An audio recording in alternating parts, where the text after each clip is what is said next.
তো আশা করি সবাই ভালো আছেন। আম আমিও ভালো আছি আলহামদুলিল্লাহ। গত কয়েকদিন খুব ব্যস্ততা যাচ্ছে। কলেজে স্পোর্টস ডে গেল, সাংস্কৃতিক ইয়ে গেল। তো আমরা এর আগের ক্লাসে আধুনিক যুগের কিছু বিষয় নিয়ে আলোচনা করেছিলাম। আমরা ১৮০০ সাল থেকে ১৮৬০ সাল পর্যন্ত একটা সময়কালের ভিতরে কি, কি সাহিত্য এসেছিল সেগুলো নিয়ে আলোচনা করেছি। আমরা আজকে আলোচনা করব ১৮৬১ থেকে বর্তমান পর্যন্ত এই সময়কালটা। আমাদের আধুনিক যুগকে ২ টা ভাগে ভাগ করা হয়েছে। একটা হচ্ছে ১৮০০ সাল থেকে ১৮৬০ পর্যন্ত এবং ১৮৬১ থেকে বর্তমান পর্যন্ত। এখন প্রশ্ন আসতে পারে কেন এই ২ টা ভাগে ভাগ করা হলো? একটাই সোজা হিসাব যে ১৮৬১ সালে মাইকেল মধুসূদন দত্ত ১ম বাংলা সাহিত্যের এবং একমাত্র সাহিত্যিক মহাকাব্য মেঘনাদ বধ লিখলেন। এই কারণেই ১৮৬১ থেকে একটা নতুন যুগের শুরু হলো। আসলে এখন ১৮৬১ থেকে বর্তমান পর্যন্ত সময়কালকে এভাবে কিন্তু ভাগ করা যায় না।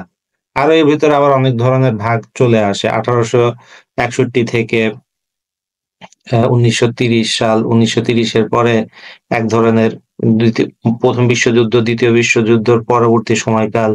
তারপর ৪৭ এ দেশভাগ, ৪৭ এ দেশভাগের পর থেকে ২০০০ সাল পর্যন্ত, আবার ২০০০ থেকে ২০২৫ পর্যন্ত। এরকম করে কিন্তু সাহিত্যের বিভিন্ন ধরনের যুগ আসতে থাকবে। হুম? তো আমাদের এত বিষয় কিন্তু আমাদের মনে রাখা সম্ভব না। কারণ আমরা কম্পিউটারের আ মতো না যে আমরা সব ধরনের ফটোগ্রাফিক মেমোরি আমরা সব তথ্য মনে রাখতে পারবো। তো এই ক্ষেত্রে আমাদের করণীয় কি? এক্ষেত্রে আমাদের করণীয় হচ্ছে আমরা যথাসম্ভব যে মোস্ট ইম্পোর্টেন্ট পার্ট গুলো যেগুলো একদম না জানলেই নয়, সে বিষয়গুলো সম্পর্কে আমরা ভালো করে কি শিখে রাখবো। সেই বিষয়গুলো আমরা ভালো করে আমাদের নলেজে রাখবো। তাহলেই আমরা পরীক্ষাতে ভালো করতে পারবো ইনশাল্লাহ। আর সবচেয়ে বড় কথা হচ্ছে যে অনেকে আ আ মনে করেন যে বাংলাতে আমার ৩৫ নাম্বার এমসিকিউ। সেখানে আমি যদি ৩৫ এর ৩০ না পাই তাহলে কেমনে হয়? আসলে এটা একটা ভুল ধারণা। আপনারা মনে রাখবেন যে বাংলাতে যদি আপনি ৩৫ এর ভিতরে ২৫ ও তুলতে পারেন, তাহলে আপনি বিশাল একটা কিছু করে ফেলছেন। আমি এই যে বাংলা পড়াচ্ছি, আমিও কনফিডেন্ট মানে আমিও পারব না ৩৫ এ ৩৫ আনসার সোজা মানে ইয়ে করে দিতে। যদি করতে পারি সেটা খুব লাকিলি হবে। কারণ এত তথ্য, এত তথ্য এগুলো আসলে এত কিছু মাথায় রাখা সম্ভব না। তো এইজন্য আমাদের করতে হবে কি? মহাসমুদ্রে যেমন সমুদ্রে যেমন জাহাজ চলতে গেলে আকাশের তারা দেখে, শুকতারা দেখে তারা বা চাঁদ দেখে কি করত? দিক নির্ণয় করত। সূর্যের দেখে যেমন দিক নির্ণয় করত, ঠিক তেমনি আপনারা কিছু দিকপাল সম্পর্কে বাংলা সাহিত্যের কিছু দিকপাল সম্পর্কে ভালো ধারণা রেখে, কিছু দিকপাল সম্পর্কে অ্যা খুব ভালোভাবে জেনে নিলে আপনারা খুব সহজে এই বাংলার যে বিশাল একটা সমুদ্র, সেটা আপনারা পার করতে পারবেন। তো আমি কথা না বাড়িয়ে আ আজকে আলোচনা করি। আমি আমি ১ম এ বলে নেই যে আমার এখানে আমি গুরুত্বপূর্ণ অনেক পয়েন্ট স্লাইড আলোচনা জন্য এনেছি। কিন্তু প্রত্যেকটা স্লাইড আমি আলোচনা করব না। এগুলো আপনারা জাস্ট পড়ে নিলে হবে। আমি জাস্ট বিষয়গুলো কি, কি সেগুলো সম্পর্কে আপনাদেরকে একটু ধারণা দিব। আমি এই স্লাইডের পিডিএফটা আপনাদের ক্লাস শেষে দিয়ে দিব। তো আপনারা ওইটা ভালো করে পড়বেন। আ আসলে দিতে গেলে অনেক নোটস চলে আসে। হ্যাঁ? এত নোটস আপনার দিয়ে সারা জীবন দিলেও মনে হয় বাংলা সাহিত্যের নোটস দেওয়া শেষ হবে না। তো আমি এখানে যে টপিকস গুলো এনেছি সেই টপিকস গুলো একেকটা বিষয় নিয়ে ৪ ঘন্টা ৫ ঘন্টা লেকচার চলে আসে। তো আমার এতক্ষণ আপনারা অনলাইনের সামনে বসে থাকবেন না। তো আমি জাস্ট কি, কি বিষয়গুলো আপনারা খুব গুরুত্ব দিয়ে পড়বেন সেই বিষয়গুলো সম্পর্কে আমি আলোচনা করব। আর আপনারা স্লাইড গুলো আপনারা একটু ভালো করে পড়ে নিবেন। পাশাপাশি আর বই তো অবশ্যই পড়তে হবে। ওকে? স্লাইড গুলো আপনাদের সহায়ক। স্লাইডই কিন্তু সব না। এটা মনে রাখবেন। স্লাইডই সব না। আপনারা অবশ্যই বই পড়বেন। ওকে? আপনাদেরকে আগেও বলেছি, আবারও বলছি যে বাজারে শত গাইড বই আছে। গাইড বই আপনারা সহায়ক বই হিসেবে রাখবেন। কিন্তু কখনো এটার উপর পুরোপুরি নির্ভরশীল হয়ে যাবেন না। আপনারা প্রতি সপ্তাহে বাংলা সাহিত্যের চর্চার জন্য প্রতি সপ্তাহে 'প্রথম আলো', 'কালের কণ্ঠ' এইসব পত্রিকাগুলোতে সাহিত্যিক পাতা বের হয়। ওকে?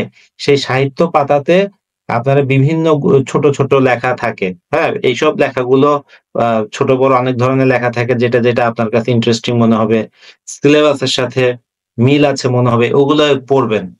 হ্যাঁ? আপনি কিন্তু দেখবেন যে কিছু ক্রিটিক্যাল কোয়েশ্চেন সবসময় করে থাকে যেগুলো, সেগুলো ওখান থেকেই কিন্তু আসে। আরেকটা বিষয় হচ্ছে যে অ্যা ইন্টারমিডিয়েটের বাংলা প্রথম পত্র বইটা আপনারা অবশ্যই কালেকশন করবেন। সেই ইন্টারমিডিয়েটের বাংলা প্রথম পত্র বইতে যতগুলো লেখা আছে প্রত্যেকটা লেখা একদম ভালো করে আগাগোড়া পড়ে ফেলবেন।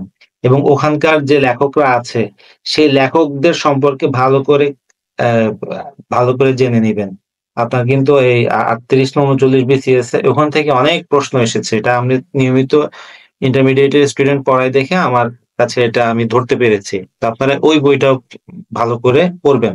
পাশাপাশি রিটেন এর জন্য যদি প্রস্তুতি এখন থেকে যেহেতু নিতে হবে, যাদের বিসিএস চিন্তাভাবনা আছে তারা অবশ্যই, অবশ্যই মাহবুবুল আলমের বাংলা সাহিত্যের ইতিহাস বইটা কিনে ফেলবেন।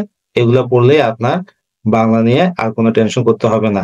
গাইড বই পড়বেন না। গাইড বই জাস্ট সহায়ক হিসেবে বিগত বছরের প্রশ্নের প্যাটার্ন গুলো কি ছিল সেগুলোর জন্য আপনারা গাইড বই নিতে পারেন। বাজারে অনেক গাইড বই আছে। যেটা ভালো লাগে সেটাই নিবেন।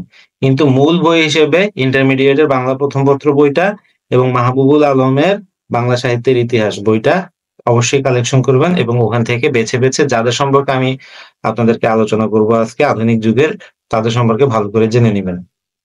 তো আমি আ ক যাচ্ছি। আমার পরিচয় তো আমি আগেও দিয়েছি।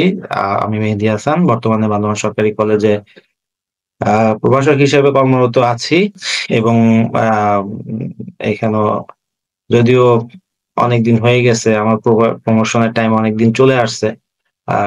কিন্তু প্রমোশন হচ্ছে না। কপাল মানে আল্লাহ চাচ্ছে না হয়তোবা। আল্লাহ হয়তো আরো আমার এখন প্রমোশন দিলেই হবে না। আমি বসে আছি প্রমোশনের ইয়েতে। সব ধরনের কন্ডিশন আমার পূরণ করা হয়েছে কিন্তু প্রমোশন হচ্ছে না। তো ইনশাআল্লাহ দোয়া করবেন। শুনতেছি এই বছরই প্রমোশন ফেব্রুয়ারি বা মার্চের ভিতর হয়ে যেতে পারে, ঈদের আগে বা পরে। আ যদি হয় আলহামদুলিল্লাহ, না হইলেও আলহামদুলিল্লাহ। তো যাই হোক,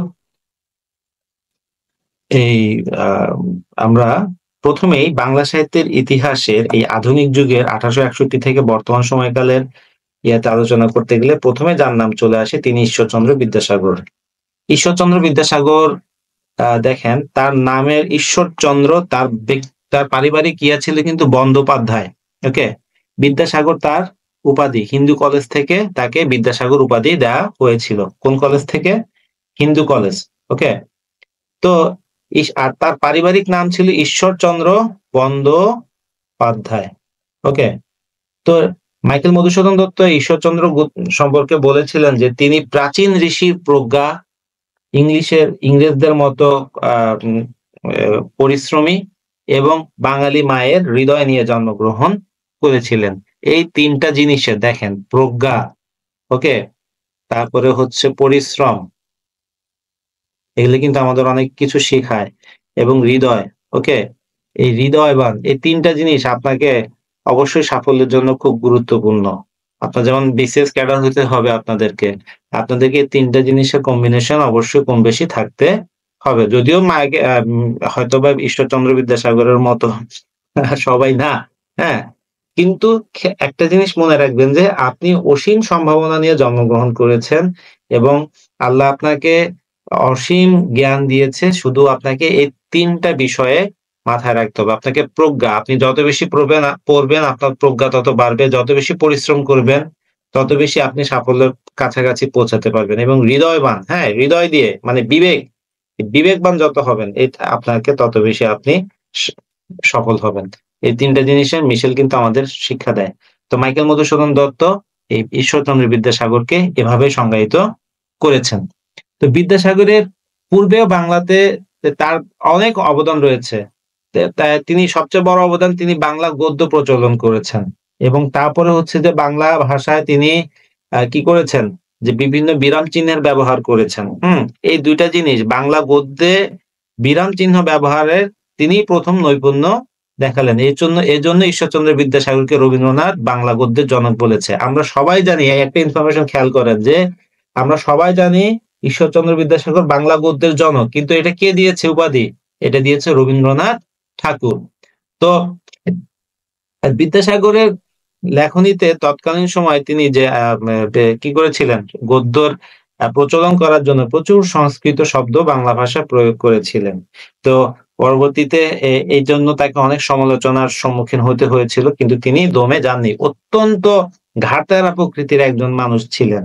তো যেমন তার মা কি করতো, শীতকালে সে গোসল করতো না। তো সে তাকে যেটা করতে বলা হইতো সে তার উল্টাটা করতো।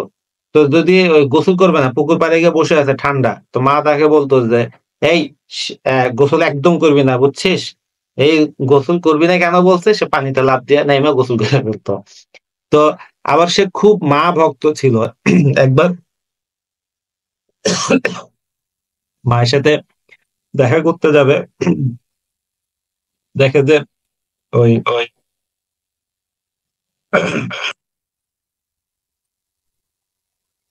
রাত্রে ঝড়ের কারণে নৌকা বন্ধ হয়ে গেছে। তিনি কিন্তু গভীর রাতে সাঁতার কেটে নদী পার হয়েছে ঝড়ের ভিতরে, তো শুধু মাকে দেখার জন্য।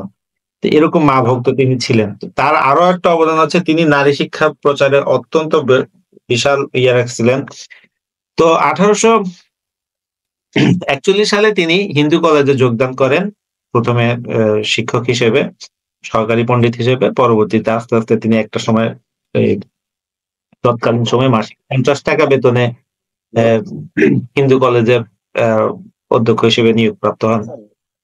এছাড়াও তিনি হিন্দু কলেজে আগে শুধু উচ্চ ব্রাহ্মণরাই পড়তে পারত, উচ্চ বর্ণের যারা ছিল তারাই পড়তে পারতো। তিনি সেখান থেকে সেগুলো তুলে দেন এবং সেখানে সবার জন্য মুক্ত করে দেন, মানে হিন্দু সবার জন্য। আহ তো যাই হোক, আমরা তার সাহিত্যিক অবদান আমরা আলোচনা করব। আমরা আরো একটা বিষয় জানি যে তিনি তার সাহিত্য কেন এত গুরুত্বপূর্ণ হয়ে উঠছে, কারণ তিনি যে সাহিত্যগুলো রচনা করেছেন তার ভিতর খুব অল্পই আছে শুধু সাহিত্যের উদ্দেশ্যে, বেশিরভাগই হচ্ছে সমাজ পরিবর্তনের উদ্দেশ্যে। আমরা বিদ্যাসাগরকে জানি একজন, তিনি অত্যন্ত গুরুত্বপূর্ণ সমাজ সংস্কারক ছিলেন।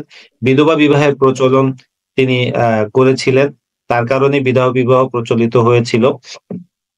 তো এই যে তখন বিধবা বিবাহ প্রচলন, মেয়েদের শিক্ষা, এগুলো নিয়ে তিনি কাজ করতে শুরু করায় তাকে অনেকে কি করতো, নানা ধরনের তুচ্ছ-তাচ্ছিল্য বা তাকে অপমান অপদস্থ করার চেষ্টা করা হতো। কিন্তু এতগুলো মানুষের সাথে জনে জনে তো কথা বলে বলে বোঝানো সম্ভব না, তাই তিনি কি করলেন, সাহিত্যকে বেছে নিলেন। সাহিত্যের মাধ্যমে তিনি তার যে ভিউজ গুলো, তার যে চিন্তা ভাবনা গুলো, সেগুলো প্রকাশ করতে লাগলেন। এবং এজন্য তার আরেকটা ছদ্মনাম আছে, থেকে কস্যচিৎ। তো এখন ওটা দেশে কিনা সেটা তো আমি সঠিক বলতে পারছি না আরকি। না, আমার নাম্বার দেয়নি। কস্যচিৎ উপযুক্ত ভাইপোষ্য। কেউ একজন কথা বলছেন, আপনি কথা বলার সময় অবশ্যই নিজেকে মিউট করে নিবেন। ইমরান ভাই একটু দেখেন, আমরা কি স্লাইড দেখতে পাচ্ছি হ্যাঁ, সবগুলো? আমি যে স্লাইডে আলোচনা করতেছি, আপনারা কি দেখতেছেন সবাই? জি স্যার, দেখা যাচ্ছে। জি স্যার। আপনারা মনে হয় কেউ কথা বলছেন, তো কথা বলার সময় অনলাইনে ক্লাসে একটু আমার কিছু তো ম্যানার। ইয়ে সেটে ভরা রয়েছে, বুঝছো সিন। সাদ্দাম হোসেন, তো ইয়ে সাদ্দাম হোসেন তার ফোনে। খবরও নাই, সে তো কথা বলতেছে, তাকে ডাকতেছি, খবরও নাই।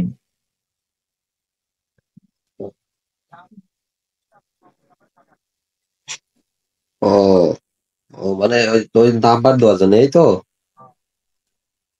ও, হ্যাঁ, হ্যাঁ। স্যার ইমরান ভাইকে মিউট করে দিতে বলেন, ক্লাসের বিঘ্ন ঘটাচ্ছে সাদ্দাম ভাই। ইমরান ভাই, সাদ্দাম হোসেন যে আছে ওনাকে একটু মিউট করে দেন তো, বা ক্লাস থেকে বের করে দেন। মানে যে কোনো নাম্বার হলে হবে, তাই তো? কমন সেন্সের অভাব থাকলে মানুষ এভাবে কথা বলে? একটা অনলাইন ক্লাস এসে কি তার কি কথা বলতেছে না বলতেছে আমরা সবাই তো শুনে ফেলতেছি। এক নাম্বার দিয়ে তো ই করা যাবে না নে।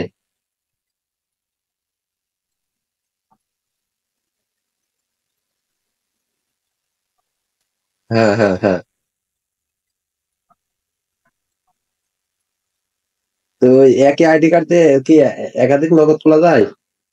ইমরান ভাইকে দৃষ্টি আকর্ষণ করছি, জি, ওনাকে আনমিউট করেন, ওনাকে বের করে দেন ভাই। আচ্ছা ক্লাস আমি করে।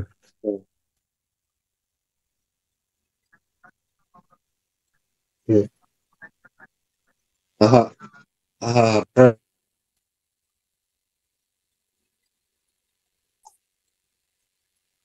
আমরা বিদ্যাসাগরের এই যে তিনি বিদ্যাসাগর কস্যচিৎ উপযুক্ত ভাইপোষ্য এই ছদ্মনামে অনেকগুলো লিখেছেন।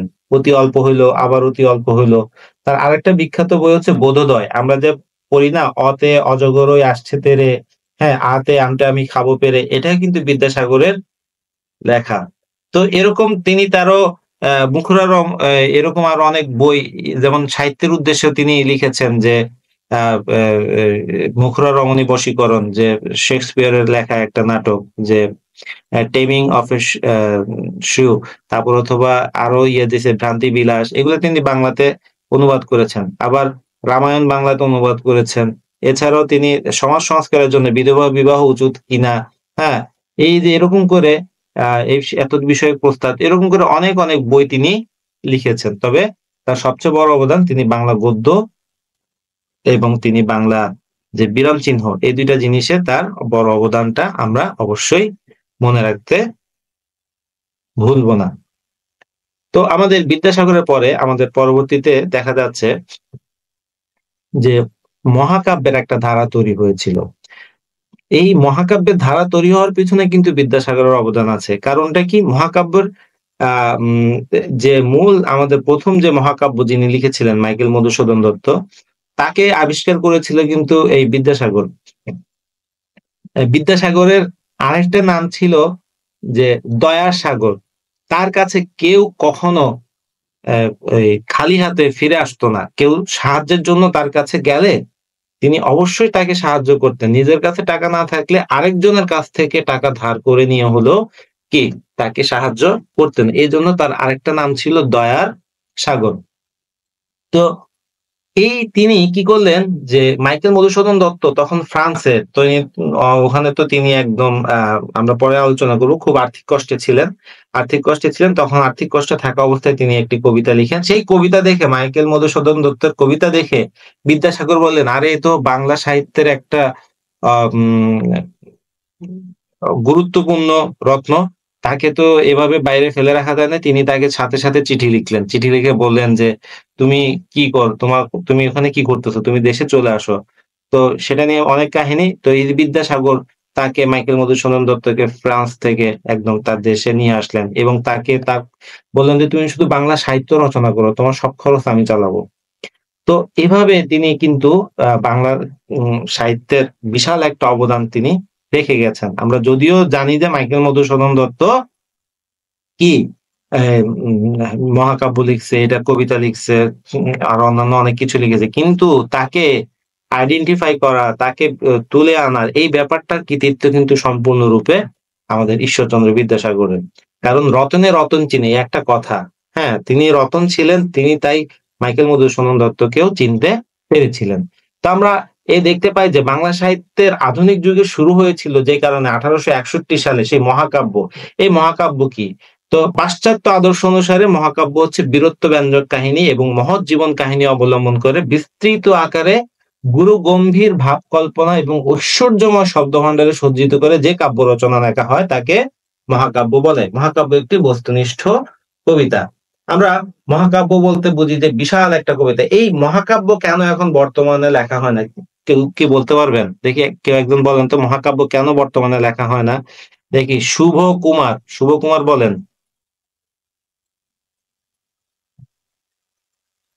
আছেন শুভ কুমার? তিথি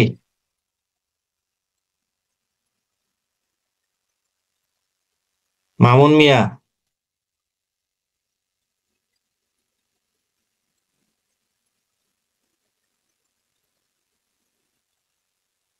আচ্ছা, আপনারা যদি কেউ কথা না বলেন তাহলে জুমে আমরা এত টাকা খরচ করে ক্লাস নিয়ে লাভটা কি হচ্ছে বলেন তো? আমরা তো তাহলে ফেসবুকে সরাসরি লাইভ ক্লাস দিতে পারতাম, আপনারা যদি কথা না বলেন। স্যার জানি না। যদি কথা বলতে সমস্যা হয় তাহলে চ্যাট বক্সের মাধ্যমে ইয়ে করেন। কারণ একটু যদি আমার মানে কথা আদান প্রদান না হয় তাহলে তো আসলে ক্লাসটা বোরিং হয়ে যাবে। আমি নিজেই বলছি। ওকে, একজন করে বলেন, এখন সবাই বলা শুরু করছে।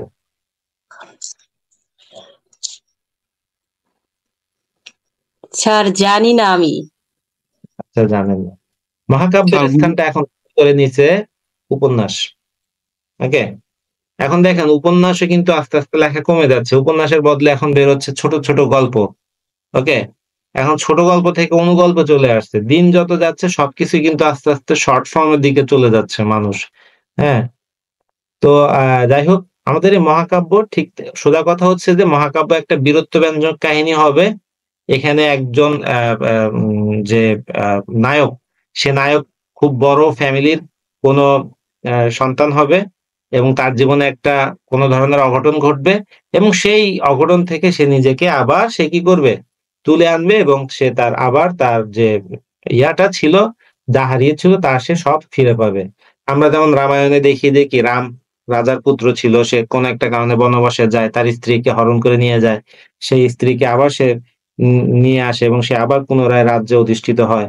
আবার মহাভারতে দেখতে পাই যে পঞ্চপাণ্ডব তারা রাজপুত্র ছিল, তাদেরকে রাজ্যহারা হতে হয়, তারা আবার যুদ্ধ করে আবার রাজ্য ফিরে পায়। তো এভাবে এটাই হচ্ছে আমাদের মহাকাব্য, যে বড় কোনো ফ্যামিলির উচ্চ বংশীয় কেউ হ্যাঁ কোনো একটা কারণে বিপদে পড়বে, সে বিপদ থেকে সে আবার ইয়ে করে আসবে এবং ফিরে আসবে। এইটাই যখন আলাদা শব্দ ব্যঞ্জনা, আলাদা শব্দ ইয়ে দিয়ে আলাদা ছন্দে একটা কি তৈরি করা হয়, অসংখ্য চরিত্র, অসংখ্য ঘটনা উপঘটনা এখানে যখন সংযুক্ত করা হয়, তখন সেটা হয়ে যায় আমার মহাকাব্য। আগের দিনে এগুলো লেখা হতো। তো আমাদের ২ ধরনের মহাকাব্য আছে। একটা হচ্ছে সাহিত্যিক মহাকাব্য, আরেকটা হচ্ছে জাত মহাকাব্য। আমরা এখানে জাত মহাকাব্য পুরো পৃথিবীতে আছে মাত্র ৪ টা। হুম? পুরো পৃথিবীতে মাত্র ৪ টা জাত মহাকাব্য আছে।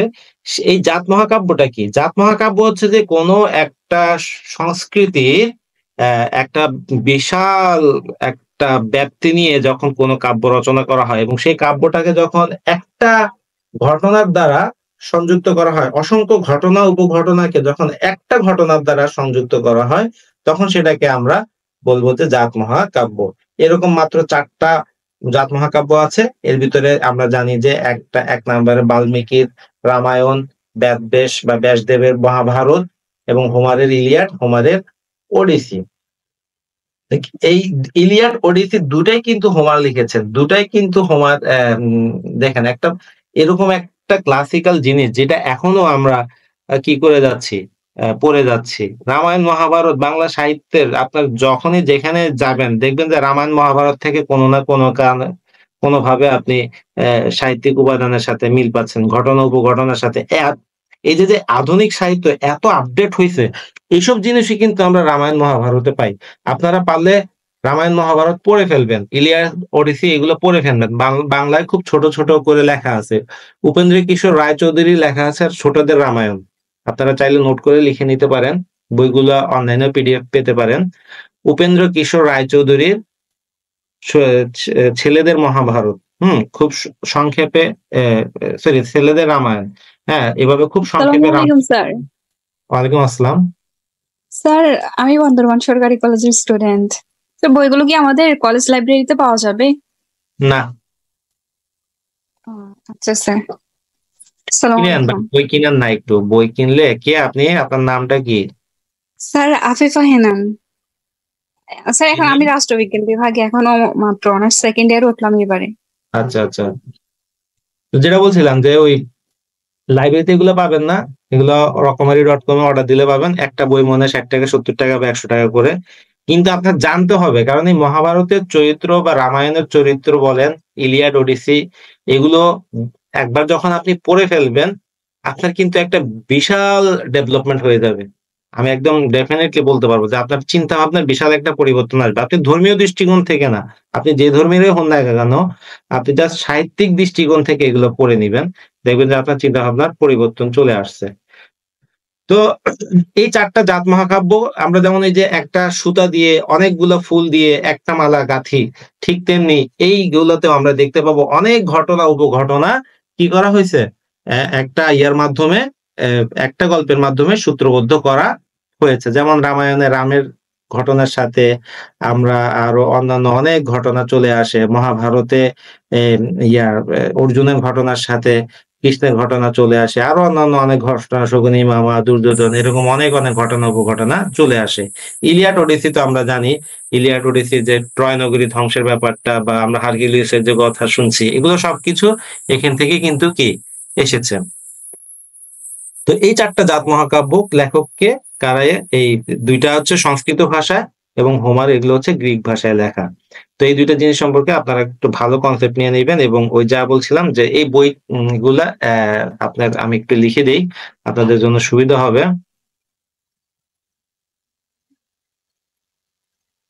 বাল্মীকির রামায়ণ, এটা লিখবেন যে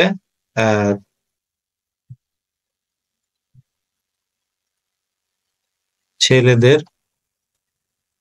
রামায়ণ।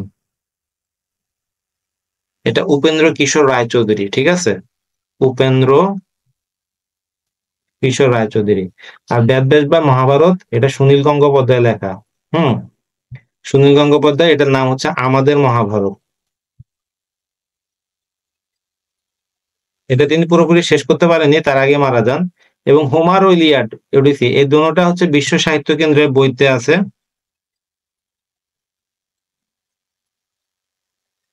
এখানে আছে, এগুলো আপনারা খুব সহজে ওখান থেকে কালেকশন করে নিতে পারবেন, পড়ে ফেলবেন, দেখবেন খুব ভালো লাগবে। ভালো না লাগলে আমরা বলিয়েন।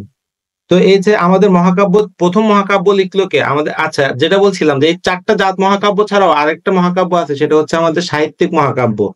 সাহিত্যিক মহাকাব্যটা কি? সাহিত্যিক মহাকাব্যে লেখকের নিজস্ব চিন্তা ভাবনা ফুটে ওঠে। লেখকের নিজস্ব চিন্তা ভাবনা কিরকম? যে আপনি হয়তোবা মনে করেন, আমরা খুব সহজে যেটা দেখাই, যে রামায়ণ দিয়ে আমি বলি, রামায়ণে নায়ককে রাম, ভিলেনকে রাবণ। কিন্তু সাহিত্যিক মহাকাব্যে কি হয়? এখানে লেখক তার নিজস্ব দৃষ্টিভঙ্গি ব্যবহার করে। এখানে তিনি দেখিয়েছেন যে কি, রামায়ণে তিনি দেখিয়েছেন যে রাম ভিলেন, রাবণ সত্যিকারের নায়ক। এবং আপনার পড়ার সময় সে যে পার্সপেক্টিভে কথাগুলো বলতেছে, সে পার্সপেক্টিভ থেকে তিনি কিন্তু ঠিক আছেন। ওকে, তো এরকম অনেক বিষয় আছে যেগুলো আমরা সাহিত্যিক দৃষ্টিকোণ থেকে আমরা এভাবে চিন্তা ভাবনা করতে পারি। তো সাহিত্যিক দৃষ্টিকোণ থেকে লেখক যখন নিজের চিন্তাটাকে এখানে তুলে ধরে, যেমন প্যারাডাইস লস্ট, প্যারাডাইস রিটার্ন, এখানে শয়তানকে নির্দোষ হিসেবে দেখানো হয়েছে। তো মিল্টনের যে প্যারাডাইস লস্ট, এইসব জিনিসগুলো আমরা এখানে দেখতে পাই। তো এগুলো আসলে অনেক সময় যদি আপনার যদি এই জ্ঞানের গভীরতা না থাকে, হ্যাঁ, তাহলে কিন্তু আপনি আবার ডাইভার্টেড বা অন্য ধরনের ইয়েতে চলে যেতে পারেন। তো এই জন্য পড়ার সময় সাবধানতা অবলম্বন করবেন, যে আপনার যাতে ধর্মীয় বিশ্বাসটা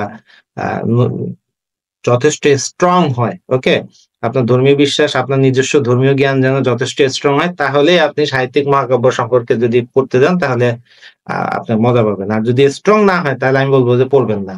আপনার যদি নিজের ধর্মের প্রতি পড়াশোনা স্ট্রং লেভেলে না হয়, তাহলে আমি বলবো যে এইসব জিনিস পড়া উচিত হবে না। যদিও কথাটা বলা আমার উচিত হচ্ছে না, কিন্তু তারপরও অনেকে হয়তো বা একটা সমস্যায় পড়ে যেতে পারেন, এই কারণে আমি এটা বলে নিলাম। তো আমরা মাইকেল মধুসূদন দত্ত, তিনি সর্বপ্রথম বাংলা সাহিত্যের মেঘনাদ বধ কাব্য লিখলেন 1861 সালে। এর আগে ধারণা করা হতো যে বাংলা সাহিত্যে আসলে কি মহাকাব্য লেখা সম্ভব না। তো মাইকেল মধুসূদন দত্তের সামনে যখন কথাটা এভাবে উঠলো, মাইকেল মধুসূদন দত্ত তখন চ্যালেঞ্জ নিলেন, এবং তিনি ইচ্ছা করেই তিনি এই মাইকেল মধুসূদন দত্ত মেঘনাদ বধ কাব্য লিখলেন। বীর চূড়ামণি বীর বাহু যদি জবে গেল অকালে জমপুরে, কহ হে দেবী অমৃত ভাষিনী, কোন বীর বরে বরি পাঠাইলা রাঘবাড়ি। তো এই যে দেখেন, বাংলা ভাষাতে এভাবে তিনি শুরু করলেন তার মহাকাব্য। এই যে বাংলা ভাষার যে এরকম শব্দ ঝংকার, এরকম ভারী ভারী শব্দ, এত কঠিন শব্দ, হ্যাঁ, যেগুলো মহাকাব্যের জন্য উপযুক্ত, এগুলো কিন্তু অনেকেই কি কি করতে পারে না, পারে নাই, মানে আগে তৈরি করতে পারে নাই। বাংলার যে শব্দের এত শক্তি আছে, এটা কেউ আগে কি করতে পারে নাই, বুঝতে পারে নাই। এতক্ষণে অরিন্দম কহিলা বিষাদে, জানিন কেমনই লক্ষণ আসে পশিল রক্ষপুরে, হায় তাতো উচিত কি তবে এ কাজ, নিকষা সতী তোমার জননী সহদর রক্ষ শ্রেষ্ঠ, সুলিসম্বনী কুম্ভকর্ণ, নিজ গৃহপথ তা তো দেখাও তস করে। তো বলো তো দেখি কি বলছি, কে বলতে পারবে? বাংলা বলছি কিন্তু আমি, এগুলা মেঘনাদ বধ থেকে আমি কিছু লাইন বললাম। কেউ পারবে? জয়নাল আবেদিন।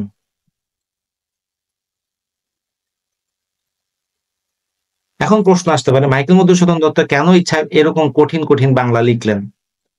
এটার একটা কারণ আছে, তিনি ইচ্ছা করে এরকম কঠিন বাংলা লিখছিলেন।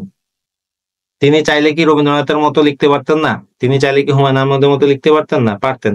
কিন্তু মাইকেল মধুসূদন দত্ত চেয়েছিলেন তার লেখা শুধুমাত্র উচ্চ শিক্ষিত যারা তারাই পড়তে পারবে, অন্য কেউ পড়তে পারবে না। এই কারণে তিনি ইচ্ছা করে এরকম কঠিন করে লিখেছিলেন যেন তার লেখাটা পড়ে যে কেউ সহজে বুঝতে না পারে। নয়তো ওই সময়, এখনো আমাদের এত শিক্ষা বিস্তার হয়েছে, তারপরেও আমাদের ভিতরে যেভাবে ধর্মান্ধতা কাজ করে, তো মাইকেল মধুসূদন দত্তের সময় কি অবস্থা ছিল? মাইকেল মধুসূদন দত্ত যদি বর্তমান সময়ে এসে মেঘনাদ বধ কাব্য লিখতো, ভারতের আরতে আরে কাইটা কিমা কিমা কইরা ইয়ে করে নদীতে ভাসায় দিত। রামরে যেভাবে এখানে চোর, বাটপার, হ্যাঁ, কাপুরুষ ইত্যাদি বলা হয়েছে, হ্যাঁ, লক্ষণরে যেভাবে ইয়ে করা হয়েছে, সেগুলো কিন্তু বর্তমান সময়ের অনেকে এটা ইয়ে করতে পারতো না। কিন্তু তৎকালীন সময়ে তিনি যখন এটা লিখলেন, ওই সময় যারা উচ্চশিক্ষিত মহল যারা ছিল, তারা কিন্তু তাকে খুব বাহবা দিয়েছিল। তো এই জন্য বলি যে সাহিত্যিক মহাকাব্য পড়তে গেলে আপনার পড়াশোনা লেভেল অন্যরকম হতে হবে। তো এরপরে আমরা দেখি যে আমরা কায়কোবাদ, মহাশ্মশান লিখলেন, স্পেন বিজয় কাব্য লিখলেন সৈয়দ ইসমাইল হোসেন সিরাজি, রৈবতক, কুরুক্ষেত্র প্রবাস। হ্যাঁ, এই তিনটাকে বলা হয় ত্রয়ী। এই তিনটাকে ত্রয়ী বলা হয়। ওকে, এই তিনটাকে একসাথে বলা হয় ত্রয়ী। নবীন চন্দ্র সেন, মহাভারতের, আচ্ছা, এগুলো বিত্র সংহার, কাশেম বধ, পৃথ্বীরাজ, শিবাজি, আনন্দচন্দ্র, এই সব কিছুতে লেখা হয়েছে। কিন্তু এগুলো একটাও, এই যে এটা বাদে, মাইকেল মধুসূদন দত্তের এই মেঘনাদ বধ কাব্য বাদে আর কোনোটাই সাহিত্য সাফল্য পায় নাই। কারণ কি? এগুলো যদিও জাত মহাকাব্য, এগুলো আমার দরকার নেই, কিন্তু বাকি যেগুলো আছে এগুলো মহাকাব্যের মতো করে লেখার চেষ্টা করা হয়েছে, ছন্দ ব্যবহার করা হয়েছে, কিন্তু এখানে অনেক ধরনের সমস্যা থাকে। হ্যাঁ, সমস্যা থাকে কিরকম? যেমন আপনারা একটা ভালো মুভি যখন দেখেন, ভালো মুভির কি থাকে? অনেকগুলো বৈশিষ্ট্য থাকে। একটা সুন্দর ঘটনা থাকে, ঘটনার ধারাবাহিকতা থাকে, ঘটনার ভিতরে কোনো গাঁজাখুরি মিল থাকে না। হ্যাঁ, এগুলো দেখে তো আপনারা একটা ভালো মুভি বিচার করেন, তাই না? তো ঠিক তেমনি এখানেও দেখা গেল যে এই মাইকেল মধুসূদন বাদে বাকিরাও কি করছে? মহাকাব্য লিখছে, ঠিক আছে, বিশাল বিশাল মহাকাব্য লিখছে, কিন্তু সেখানে কিন্তু অনেক ধরনের ছন্দের অমিল, শব্দ ব্যবহারের অনুপযুক্ততা, তারপর হচ্ছে যে কাহিনীর ধারাবাহিকতা নষ্ট হয়ে যাওয়া, এখানে অনেক বিষয় তিনি ইয়ে করতে গিয়ে, বিরুদ্ধবাদ করতে গিয়ে দেখা যাচ্ছে যে সপক্ষে ইয়া করে ফেলতেছে, এরকম অনেক অনেক বিষয় এখানে চলে আসে। এই জন্য বাংলা সাহিত্যে প্রথম প্রথম এবং একমাত্র সাহিত্যিক মহাকাব্য হচ্ছে মেঘনাদ বধ কাব্য। তো এই হলো আমাদের মহাকাব্য ধারা। আমাদের আধুনিক যুগের এই মহাকাব্য ধারাটা সম্পর্কে ভালো করে আপনাদের জেনে নিতে হবে। এই মেঘনাদ বধ কাব্যটা কি, কে লিখেছিল, কখন লিখেছিল, কোন প্রেক্ষাপটে, রামায়ণ থেকে কাহিনী নেওয়া হয়েছে, সেই রামায়ণের কাহিনীর প্রেক্ষাপটে এটা লেখা হয়েছে। হ্যাঁ, ৩ রাত ২ দিনের ঘটনা এখানে বলা হয়েছে। এখানে মেঘনাদ বধ, মেঘনাদ কে? মেঘনাদ হচ্ছে রাবণের ছেলে, সবচেয়ে প্রিয় ছেলে, তাকে কিভাবে অন্যায়ভাবে হত্যা করা হলো, হ্যাঁ, সেই বিষয়টা এখানে তুলে ধরা হয়েছে। তো এই মাইকেল মধুসূদন দত্তের মেঘনাদ বধ কাব্যের নায়ক কে? অবশ্যই নায়ক রাবণ। ওকে, তো যদিও নায়ক মেঘনাদের নামে লেখা হয়েছে, কিন্তু নায়ক এখানে রাবণ, কারণ এখানে প্রথম থেকে শেষ পর্যন্ত রাবণই কি মুখ্য ভূমিকা পালন করেছে। তো এই হচ্ছে আমাদের মহাকাব্য ধারা। আমাদের মাইকেল মধুসূদন দত্ত সম্পর্কে আমরা একটু এখন জানবো। এই কবি সম্পর্কে আপনারা যত বেশি জানবেন তত বেশি পরীক্ষায় আসার সম্ভাবনা বেশি। এর আগে আরেকজন বললাম যে কি, কার কথা? ঈশ্বরচন্দ্র বিদ্যাসাগরের কথা। এদের থেকে প্রশ্ন পরীক্ষা কমন আসার সম্ভাবনা ধরে রাখেন 90%। তো মেঘনাদ বধ কাব্য তিনি প্রকাশ করেন গ্রিক আদর্শে রচিত হলেও মহাকাব্যের বিষয়বস্তু রামায়ণ থেকে তিনি নিয়েছিলেন। এবং আমাদের বাংলা সাহিত্যের প্রথম বিদ্রোহী কবি কিন্তু মাইকেল মধুসূদন দত্ত। এটা মাথায় রাখবেন, বাংলা সাহিত্যে প্রথম বিদ্রোহী কবি মাইকেল মধুসূদন দত্ত। কেন বিদ্রোহী? কারণ তিনি আউট অফ বক্স চিন্তা করেছেন। গতানুগতিক যেভাবে সবাই লিখছে সেভাবে তিনি লেখেননি। দেখেন তার গেট আপটা দেখেন, যে তৎকালীন সময়ে আমরা কেমন দেখছি, বাঙালি বলতে দেখছি যে পাঞ্জাবি পড়ছে, ইয়া করছে, এরকম করে, কিন্তু তিনি কিন্তু তার গেট আপ দেখেন, শুটেড বুটেড, কোট পরে আছে, ইংরেজদের মতো এইভাবে, তৎকালীন সময় ইংরেজরা যেভাবে চুল করতো, দাঁড়িয়ে রাখতো, ঠিক সেভাবে গেট আপ নিয়ে রাখছে, অলওয়েজ ফিটফাট। হ্যাঁ, তিনি কিন্তু করেন নাই, কোনো ধরনের ছাড় দেন নাই। তার পোশাক আশাক দেখে অনেকে তাকে ইংরেজি মনে করতো। তো এই যে মাইকেল এই চিন্তা ভাবনার পরিবর্তনটা তিনি দেখিয়েছেন। তিনি এই কারণে বিদ্রোহী কবি হিসেবে বাংলা সাহিত্যের প্রথম বিদ্রোহী কবি। এই যে রামকে যে একজন চোর হিসেবে দেখানো, রামকে যে একজন কপট চরিত্রের মানুষ হিসেবে দেখানোর সাহস, এটা কিন্তু আর কেউ করেনি। এছাড়াও আমরা দেখছি যে কি ছন্দের যে ব্যাপারে আমাদের মধ্যযুগের যে কয়ার ছন্দ লেখার একটা প্রচলন ছিল, ঈশ্বরচন্দ্র গুপ্ত কিন্তু মধ্যযুগের মতো করে লেখার চেষ্টা করেছিল। সে সেখান থেকে এসে অক্ষরবৃত্ত ছন্দ আনলো, ছনেট আনলো। হ্যাঁ, এই বিষয়গুলো তিনি আমাদের সামনে চতুর্দশপদী কবিতা বলি আনলো, এগুলোই আমাদের তুলে ধরেছে। সবচেয়ে বড় জিনিস যেটা আমরা দেখতে পাই যে তার যুগ মানুষ, যুগের চাহিদা, তিনি যখন কবিতা লিখতেছেন তখন কিন্তু এই দেশের মানুষ শিক্ষিত হয়ে উঠতেছে, স্বাধীনতা কি জিনিস বুঝতে চেষ্টা করতেছে বা বুঝে গেছে। হ্যাঁ, আস্তে আস্তে মানুষের ভিতরে বোধ আসতেছে ব্রিটিশরা যে তাদের তো ভালো না, সেটা তারা বুঝতে পারতেছে। এই জিনিসটা বাইরের শক্তি হিসেবে যে দেখানোর বিষয়টা, আমরা সেটা মহাকাব্য মেঘনাদ বধ কাব্যে দেখতে পেলাম। রামকে দেখানো হলো বাইরের একটা বিদেশি শক্তি হিসেবে, যে এসে এই দেশের কি স্বাধীনতা হরণ করেছে। হুম, আর এই দেশের রাবণের বাহিনী হচ্ছে এই দেশের মানুষ। তো এইভাবে যদি আমরা চিন্তা করি, সেই যুগ মানুষের যে চিন্তাটা আমরা এখানে দেখতে পাই। এছাড়াও বিপ্লবী কবি তিনি করেছেন, তার চিন্তা ভাবনা, চরিত্র, আমরা যে তার বীরাঙ্গনা কাহিনী, বীরাঙ্গনা কাব্য, সেখানে আমাদের গতানুগতিক যে চরিত্রের মেয়েরা আছে, আমরা বাঙালি মেয়েরা যেভাবে দেখি, চিন্তা করি, হ্যাঁ, সেইভাবে আমরা কিন্তু দেখি না। হ্যাঁ, যেমন আমরা এখানে মেঘনাদ বধ কাব্যে দেখতে পাবো প্রমীলা চরিত্র, একটা প্রমীলা চরিত্র রামায়ণে যেভাবে আছে এখানে ইয়েতে নাই। প্রমীলা চরিত্রে আমরা দেখতে পাবো এক জায়গায় সে তার স্বামী মেঘনাদের সাথে দেখা করতে যাবে, সেই জায়গায় সে রামকে বলতেছে, আমি কি ডরাই সখী ভিখারি রাঘবে, মানে আমি রামের মতো একজন ভিখারিকে আমি কি ডরাবো, এরকম প্রণয় আকাঙ্ক্ষিনী জামাইয়ের কাছে যেতে যাচ্ছে। এখনো তো অনেক মেয়ে শরমে বলতে পারে না জামাইকে কাছে চায়, বলতে পারে বাপ মা বা সবার কাছে মুখ ফুটে বলতে পারে না। এইরকম আমরা দেখতে পাই যে প্রমীলা যে চরিত্রটা, সেই চরিত্রটা একজন ইউরোপিয়ান মেয়ে কিরকম, সেরকম হিসেবে আমরা দেখি। আরো এভাবে শকুন্তলা চরিত্র, সে দেখছি যে সে শুধু কষ্ট সহ্য করে গেছে। এখানে সে সে যদি শকুন্তলার চরিত্র তৈরি করতো, তাহলে শকুন্তলার চরিত্র কেমন হইতো, এখানে আমরা আরো অনেক জিনিস দেখতে পাবো। এভাবে তিনি অনেক অনেক পরিবর্তন কিন্তু বাংলা সাহিত্যের মানুষের চিন্তা ভাবনা এনেছেন। এছাড়া অমিত্রাক্ষর ছন্দ ছনেটের প্রবর্তন করছে, প্রথম আধুনিক কমেডি, ট্রাজেডি, এগুলো তিনি, প্রথম সার্থক নাটক, তার আরেকটা বড় অবদান হচ্ছে প্রথম সার্থক নাটক যে তিনি লিখলেন। হ্যাঁ, প্রথম সার্থক ট্রাজেডি লিখলেন, প্রথম সার্থক প্রহসন লিখলেন। যে এই যে বিষয়গুলো, নাটক লিখলেন, করলেন, এই যে ঐতিহাসিক নাটক লিখলেন কৃষ্ণকুমারী, হ্যাঁ, তারপরে ঐতিহাসিক, তারপরে লিখলেন, প্রহসন লিখলেন বুড়ো শালিকের ঘাড়েরও। হ্যাঁ, এইগুলোর মাধ্যমে তিনি বাংলা সাহিত্যকে একাই 500 বছর এগিয়ে দিয়ে গিয়েছেন, যেটা হয়তোবা তিনি যদি না থাকতেন আরো কোনোদিন হইতো কিনা যথেষ্ট সন্দেহ আছে। তিনি এগুলো তৈরি করতে পেরেছিলেন দেখে পরবর্তী কবিরা এসে এর পরবর্তী চিন্তা ভাবনা তৈরি করতে পেরেছে।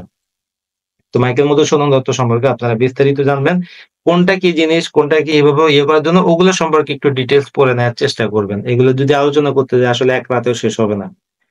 এরপরে আধুনিক যুগের আরেকটা বিষয় আমরা দেখতে পাই, নাটক। আমাদের গ্রিক সাহিত্যে আমরা যদি দেখি যে সবার আগে কোন জিনিসটা আসছিল, সেটা হচ্ছে নাটক। এই নাটকের কারণে কবিতা আসছে, গান আসছে, অন্যান্য কিছু আসছে। কিন্তু আমাদের বাংলা সাহিত্যে আমরা প্রথমে থেকে দেখতে পাচ্ছি যে শুধুমাত্র কি কবিতা। হ্যাঁ, কিন্তু এই নাটক আসছে আধুনিক কালে এসে। তো নাটক বাংলা সাহিত্যের গুরুত্বপূর্ণ শাখা, এবং এটা একটা মিশ্র শিল্প। কেন মিশ্র শিল্প? কারণ এখানে একসাথে গান গাওয়া হয়, নাচা হয়, অভিনয় হয়, কবিতা আবৃত্তি হয়, ভাষণ হয়, মূকাভিনয় নেওয়া হয়, সব ধরনের কিন্তু এখানে আসে। এই জন্য এটাকে বলা হয় একটা মিশ্র শিল্প। তো আমাদের এই না বাংলা ভাষার প্রথম নাটক আজকে থেকে 200 বছর পূর্বে পাইলেও আমরা কিন্তু এই আদর্শ সার্থক নাটক পেতে পেতে আমাদের অনেক সময় লেগে যায়। তো একটা নাটকে 4টে উপাদান থাকে, মূল ভাবনা, মূল ভাবনা থাকে, একটা হচ্ছে যে কাহিনী, চরিত্র এবং সংলাপ, এই 4টা জিনিসের টোটাল কম্বিনেশন হলে কিন্তু সেটা ভালো একটা নাটক হয়। আপনারা দেখবেন যে একটা মুভি যখন দেখতে যাবেন, হ্যাঁ, সে মূল ভাবনা বা প্রেমিস বা কাহিনী বা প্লট চরিত্র, মূল ভাবনাটা কি, সেটা কেমন হবে, সেটা কি রোমান্টিক হবে নাকি অ্যাকশন হবে, মানে জেনার আমরা যেটাকে বলি, কাহিনী বা কি, ওই ঘটনা অনুযায়ী কাহিনীটা কেমন হবে, কাহিনী অনুযায়ী চরিত্রগুলো কেমন হবে, চরিত্র অনুযায়ী সংলাপগুলো কেমন হবে, এই বিষয়গুলো, এই 4টা জিনিসের কম্বিনেশন যখন থাকে তখনই কিন্তু একটা মুভি হিট হয়। এখন নাটকের আধুনিক রূপ হয়ে গেছে আমাদের বর্তমান মুভিগুলো। তো এই 4টা জিনিস অনেক আগে থেকে ছিল, এখনো আছে, ভবিষ্যতেও থাকবে। তো বাংলা নাটকের পরিবর্তনকে আমরা 3টা ভাগে ভাগ করতে পারি। উন্মেষ মানে যখন মাত্র শুরু হচ্ছে, জন্ম নিচ্ছে, বিকাশ পর্ব দেখি যখন এটা বড় হচ্ছে, আস্তে আস্তে বিকাশিত হচ্ছে, যেমন আমরা একটা বাচ্চা জন্ম নিচ্ছে, হ্যাঁ, তখন সে আস্তে আস্তে হাঁটি হাঁটি পা পা করতেছে, যখন স্কুলে যাওয়া শুরু করলো সেটা হচ্ছে তার বিকাশ। পড়ালেখা শেষ করে সে ম্যাচিউর হয়েছে, এখন যখন তার নিজের বুদ্ধি জ্ঞান হয়েছে, 25 বছর 30 বছর হয়েছে, তখন সেটা হচ্ছে আমাদের পরিণত। তো এই বাংলা নাটকে আমরা এই 3টা পর্ব দেখতে পাই। তো উন্মেষ পর্বে আমরা প্রথমেই দেখতে পাই যে ভদ্রার্জুন নাটক, হ্যাঁ, এগুলো আমরা দেখেছিলাম। যে যখন মাত্র নাটক শুরু হচ্ছে, আমরা যে কলকাতায় রঙ্গমঞ্চ তৈরি হয়েছে, রাশিয়ান একজন এসে তিনি নানা ধরনের নাটক তৈরি করেছিলেন, ব্রিটিশরা তার নাটকের ইয়ে করছিল, এগুলো ছিল আমাদের উন্মেষ পর্ব। তো এবং বিকাশ পর্ব শুরু হয় মধুসূদন দত্তের হাতে। তিনি মাইকেল মধুসূদন দত্তের মানে সাহিত্য জীবনটা শুরু হয়েছে নাটক দিয়ে।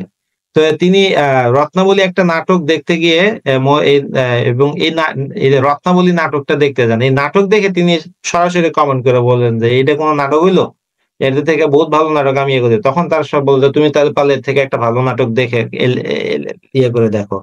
তাই তিনি তার প্রথম সার্থক নাটক শর্মিষ্ঠা লিখলেন 1859 সালে। এবং তারপরে তিনি লিখলেন পদ্মাবতী, এবং তার প্রথম শ্রেষ্ঠ সার্থক ট্র্যাজেডি লিখলেন কৃষ্ণকুমারী। আরেকজন ছিলেন আমাদের নাট্যকার দীনবন্ধু মিত্র। তা এই যে বাংলা সাহিত্যের যে তিনি নীল দর্পণ নামে একটা নাটক লিখেছিলেন, হ্যাঁ, এটাও 1861 সালে প্রকাশিত হয়। এটাকে বলা হয় দীনবন্ধু মিত্রের নীল দর্পণকে বলা হয় বাংলা সাহিত্যের সবচেয়ে আলোড়িত নাটক। বাংলা সাহিত্যের সবচেয়ে আলোড়িত একটা কবিতা হচ্ছে বিদ্রোহী কবিতা, আর বাংলা সাহিত্যের সবচেয়ে আলোড়িত একটা নাটক হচ্ছে দীনবন্ধুর নীল দর্পণ নাটক। এটা নিয়ে আমরা পরে আলোচনা করতেছি। এবং পরিণতি পর্বে আমরা দেখি যে এখানে আমরা দেখতে পাই গিরিশচন্দ্র ঘোষ, মীর মশাররফ হোসেন, হ্যাঁ, তারপর যতীন্দ্রনাথ এবং রবীন্দ্রনাথ ঠাকুর, আরো অনেকে কি নানা ধরনের কি করলেন, নাটক লিখতে শুরু করলেন। ঐতিহাসিক নাটক, ট্র্যাজেডি নাটক, সবকিছুই কিন্তু আমরা দেখতে পাই। তা আমাদের বাংলা সাহিত্যের অন্যতম আরেকজন নাট্যকার ছিলেন দীনবন্ধু মিত্র। তিনি একটা নাটক, তার প্রথম নাটক যেটা নীল দর্পণ, তিনি যদিও তার জীবনে তিনি একজন পোস্ট অফিসে চাকরি করেছিলেন, এ কারণে তিনি বিভিন্ন জায়গায় গিয়েছেন এবং সরাসরি নিজের চোখে নীলকরদের অত্যাচারটাকে তিনি দেখেছেন। তো এই কারণে তার লেখাটাতে এত বেশি বাস্তবতা ফুটে উঠেছিল। তো এই নীল দর্পণ নাটকটা এত বেশি জনপ্রিয়তা পেয়েছিল, মানুষ, আমরা যেমন আড্ডাতে এক জায়গায় বসলে কি করি, গান গাই, যে কোনো একটা গান সুরে সুরে সবাই গায়, ঠিক তেমনি তৎকালীন সময়েও নীল দর্পণ নাটকটা কি করতো, সবাই একসাথে কোনো জায়গায় বসে একটা এসে তখন নিজেরা একটা মঞ্চস্থ করে নাটকটাকে উপস্থাপন করার চেষ্টা করতো। এবং এই একটা কারণে, এই একটা নাটকের কারণে এটার ইংরেজি অনুবাদ যখন প্রচারিত হলো ইংল্যান্ডে, হ্যাঁ, তখন এই নীলকরদের অত্যাচারের কথা যখন সভ্য মানুষরা জানতে পারলো, এটা নিয়ে প্রচুর সমালোচনা যখন হলো, তখন ইংরেজ সরকার বাধ্য হয়ে নীলকরদের নীল আইন পাশ করতে বাধ্য হয়। এবং এর কারণেই নীল দর্পণ নাটকের কারণেই একটা নীল বিদ্রোহ কি হয়েছিল, তৈরি হয়েছিল। এভাবে সাহিত্য কিন্তু কি করে, অনেক বেশি প্রভাব বিস্তার করতে পারে। তো আমাদের আরেকজন হচ্ছে আমাদের বাংলা সাহিত্যের রবীন্দ্রনাথ ঠাকুর, তিনিও অনেক নাটক লিখেছিলেন। তো তার অন্যান্য নাটকের ভিতর বাল্মীকি প্রতিভা, মায়ার খেলা, চিত্রাঙ্গদা, এগুলো বিভিন্ন নাটক আছে। তার অন্যতম একটা বিখ্যাত নাটক হচ্ছে যে বিসর্জন।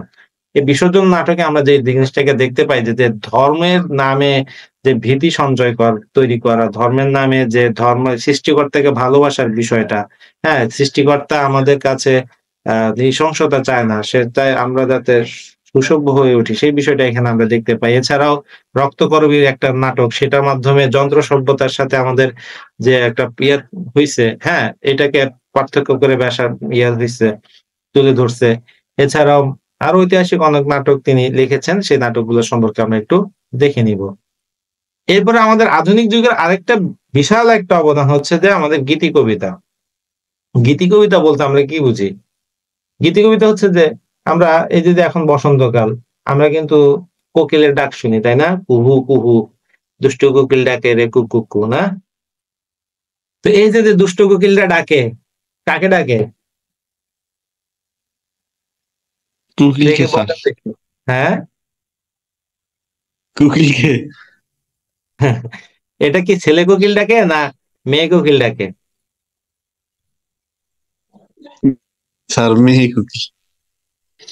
না, যে কোকিল ডাকে সেটা হচ্ছে যে ছেলে কোকিল। আপনি দেখবেন যে যত সুন্দরিয়া আছে, মানে সুন্দর সৃষ্টি আছে, ছেলেগুলাই সুন্দর হয় বেশি। সিংহ, যে ছেলে সিংহ তার কেশর আছে, মেয়ে সিংহের কেশর নাই। ময়ূর যে পাখা মেলে, হ্যাঁ, সেটা কিন্তু পুরুষ। ওকে, এই যে কোকিল যে ডাকতেছে সে কিন্তু কি পুরুষ কোকিল। তো মে- তো তো দেখা যাচ্ছে যে সেই হিসেবে ছেলেরাই কিন্তু সুন্দর বেশি, তাই না? তো তো দুষ্টুমি জি করলাম। স্যার। আমাদের এই গীতি কবিতাতে আমরা দেখতে পাই যে বনের পাখি যেমন এই যে যে ডেকে যাচ্ছে, গান গেয়ে যাচ্ছে, কেউ তার গান শুনলো কি শুনলো না, কেউ লাইক করলো নাকি কমেন্ট করলো নাকি শেয়ার করলো নাকি, এগুলা নিয়ে চিন্তা করে না, সে তার মনের আনন্দে গান গেয়ে যায়। আমাদের গীতি কবিতার কবিরাও এরকম, যে তারা নিজের মনের আনন্দে, যে মনের কথাগুলো, মনের যে ইয়াগুলো ভাবনাগুলো, সেগুলো তার কাব্যে লিখে যায়। সেগুলো কারো ভালো লাগলো কি লাগলো না, দ্যাট ডাজন্ট ম্যাটার, সে তার মতো করে লিখে দেয়। আরেকটা ব্যাপার হচ্ছে যে কি এখানে, যে গীতি কবিতায় এই এমন ভাবে লেখা হয় যে এখানে কঠিন শব্দ ব্যবহার করা হয় না। এখানে চাইলে এটাকে গানে রূপান্তর করে ফেলা যায়। যেমন আমরা এই যে একটা গান, রবীন্দ্রনাথের একটা গান, আজি বাংলাদেশের হৃদয় হতে কখন আপনি, তুমি কি অপরূপ রূপে বাহির হলে জননী। এই যে এটা কিন্তু একটা সময় কি ছিল, একটা কবিতা ছিল, এটাকে পরবর্তীতে গানে রূপান্তর করা হয়েছে। গানের কথাগুলো খেয়াল করবেন যে খুব সহজ সহজ হয়, কারণ যাতে সুর করে এটা গাওয়া যায়। হুম, কিন্তু কঠিন শব্দ কিন্তু এখানে ব্যবহার করা হয় না, কারণ কঠিন শব্দ যদি ব্যবহার করা হয়, যেটা উচ্চারণ করতে কষ্ট হয়, সেগুলো ব্যবহার করলে সুর ওখানে আরোপ করা যায় না। গীতি কবিতায় এটা একটা আরেকটা বৈশিষ্ট্য। তো গীতি কবিতার বৈশিষ্ট্যের অন্যতম প্রধান একজন যিনি, যার মাধ্যমে ইয়ে হয়েছে লিরিক্স, বা আমরা যেটাকে বলি লিরিক শব্দ থেকে আমাদের এই গীতি কবিতার ইয়েটা এসেছে। তো এটা আপনার আগে স্লাইড দিয়ে দিব, আপনারা পড়ে নিয়েন। তো আমাদের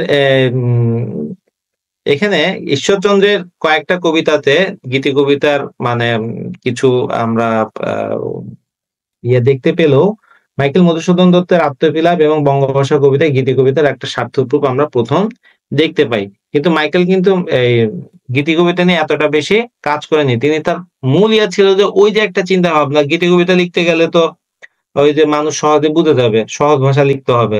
এই কারণে তিনি এটা নিয়ে তত বেশি কাজ করেননি। তিনি বেশি কাজ করেছেন অক্ষরবৃত্ত ছন্দ নিয়ে, হ্যাঁ, এবং তিনি সনেট নিয়ে তিনি বেশি কাজ করেছেন।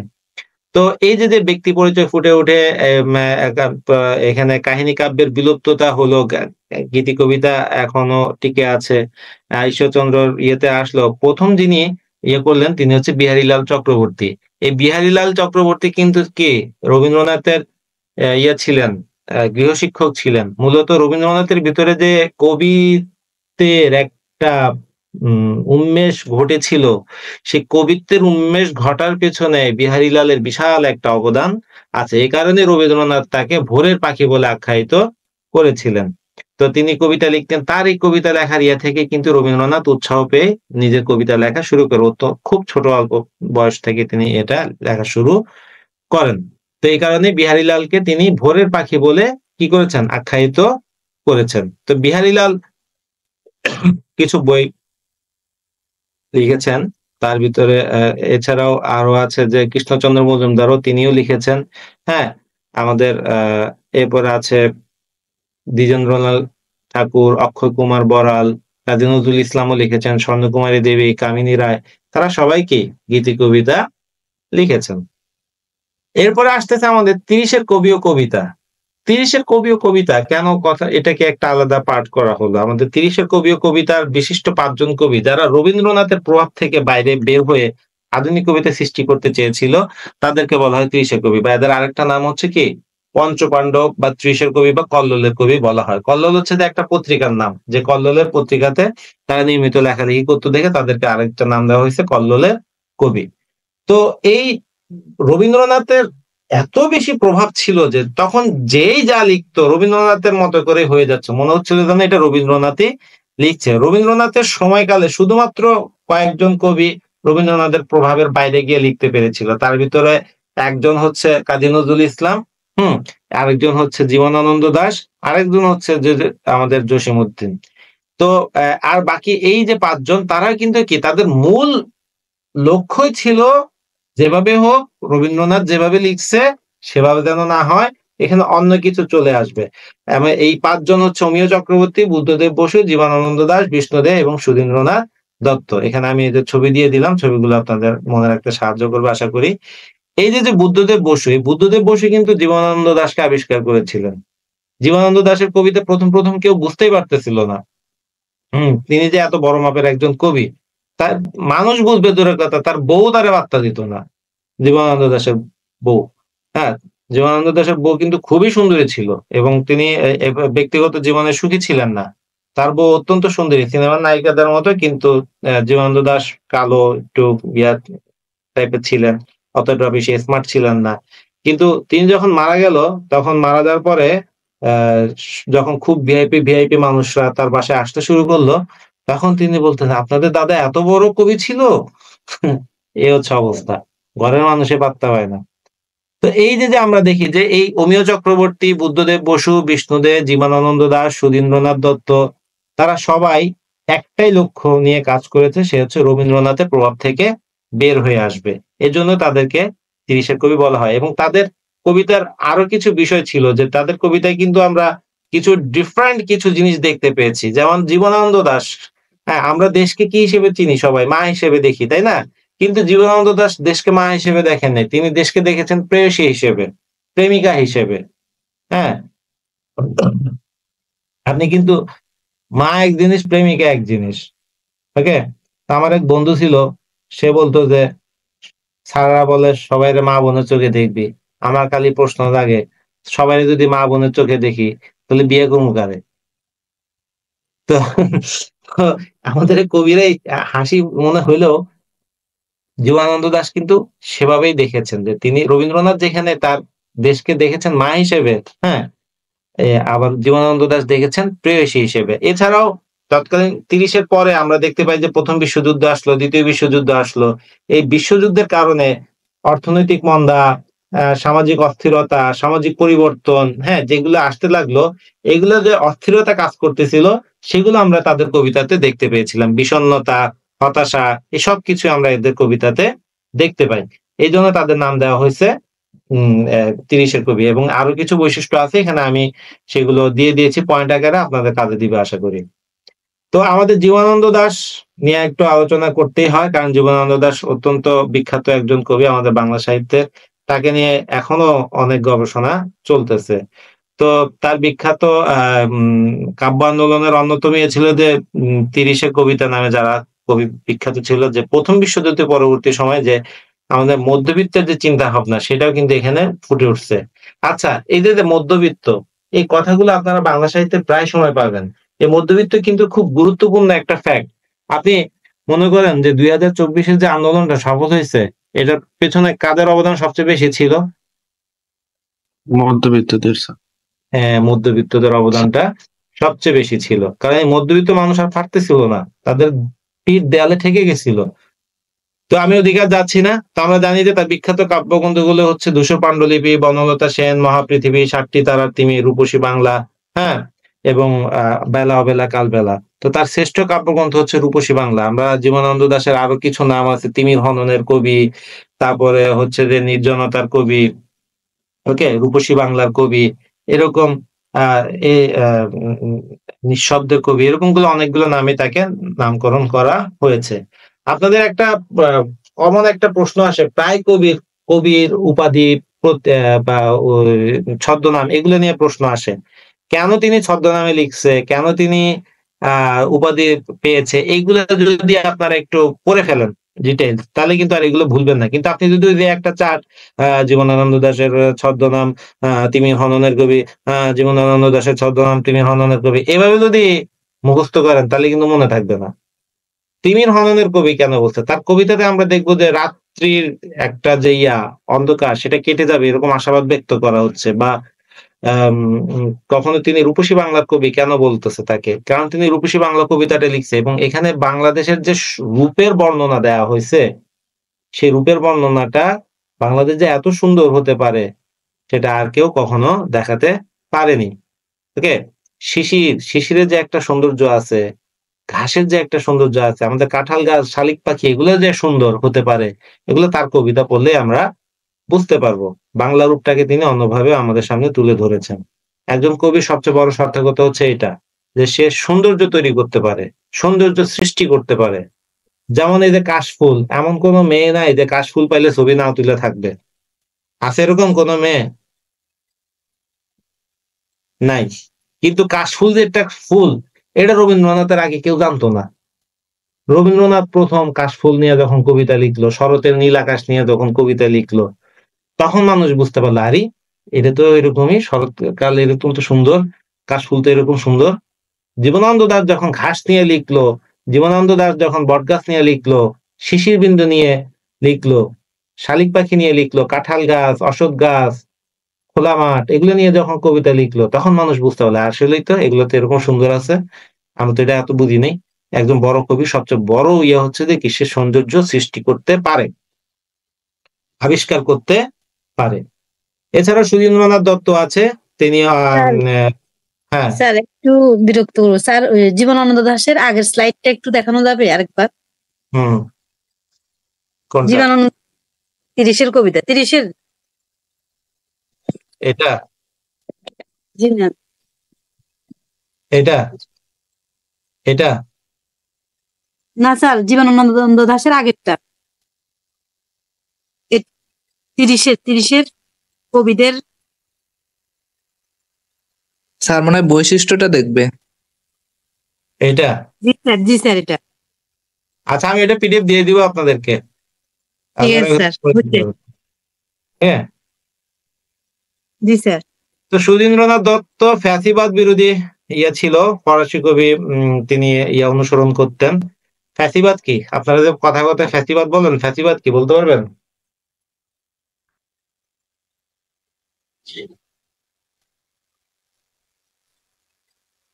স্যার ব্রিটিশদের মতো।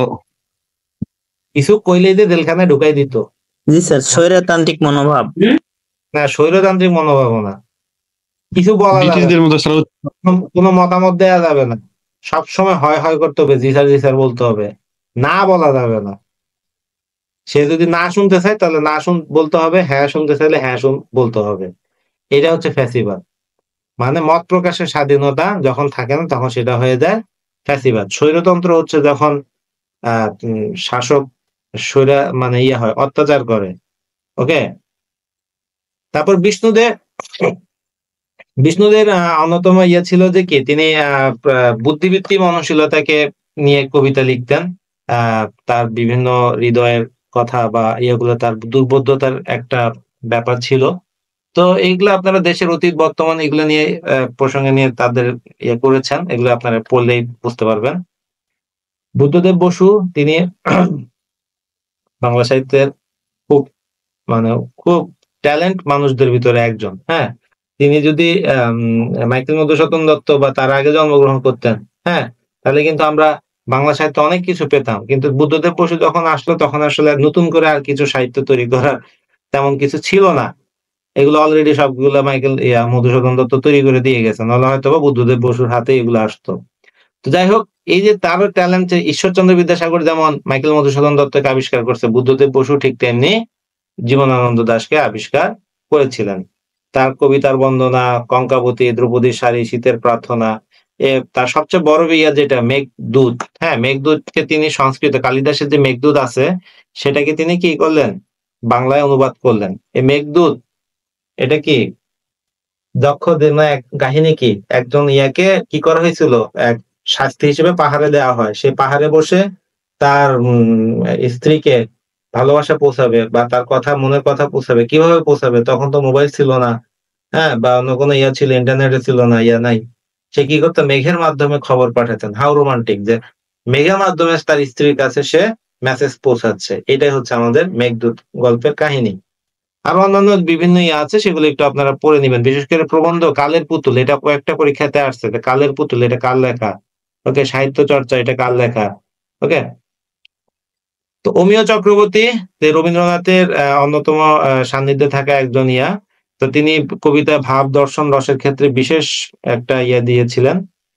তারপরে আছে আমাদের সর্বশেষ যেটা এখন ইয়ে করবো, যে আমাদের 47 পরবর্তী বাংলা সাহিত্য। 47 পরবর্তী কেন হলো? আমরা এই ম্যাপটা দেখেন, খেয়াল করেন, বাংলাদেশ এবং পাকিস্তান। ওকে, বাংলাদেশ এবং পাকিস্তান এই দুইটা দেশের ভিতরে আরেকটা দেশ। ওকে, তো সেই আরেকটা দেশ, আমাদের মধ্যে কোনো সাংস্কৃতিক মিল নাই, আমাদের মধ্যে কোনো ভাষাগত মিল নাই, আমাদের প্রাকৃতিক পরিবেশেরও মিল নাই। পাকিস্তানের প্রাকৃতিক পরিবেশ একরকম, আমাদের একরকম। ওখানে পুরো মরুভূমি, আমাদের সুজলা সফলা শস্য শ্যামলা এরকম একটা দেশ। তো সেই দুইটা দেশ মিলে একটা নতুন অদ্ভুত রাষ্ট্র তৈরি হলো পাকিস্তান। তো ফলে পাকিস্তান তৈরি হওয়ার ফলে আগে যেই বাংলা সাহিত্য কলকাতা কেন্দ্রিক সাহিত্যের একটা ধারা তৈরি হয়েছিল, সেখান থেকে আমাদের ঢাকা কেন্দ্রিক একটা সাহিত্যের ধারা তৈরি হইলো। যদিও তৎকালীন সময়ে রাজধানী করাচি ছিল, কেন করাচি না হয়ে ঢাকা হলো? স্বাভাবিক, করাচির মানুষ তো বাংলা জানে না, সেখানে তো বাংলা বিস্তার লাভ করবে না।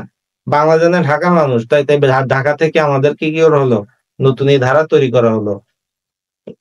তো এখন এই 47 পরবর্তী ধারার ভিতরে অনেকেই আছেন, আবুল মনসুর আহমেদ আছেন, তার লেখা কবিতা, ফররুখ আহমেদ। এখন সবচেয়ে বেশি কথা, এতদিন যার সম্পর্কে ইয়ে করা হয়েছে, ফররুখ আহমেদ এবং আহ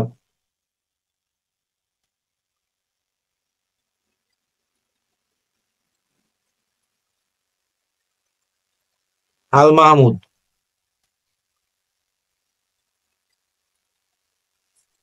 ফররুখ আহমেদ এবং আল মাহমুদ, এই দুজন কবি সম্পর্কে এখন বর্তমান সময়ের জন্য আপনারা ভালো করে পড়বেন।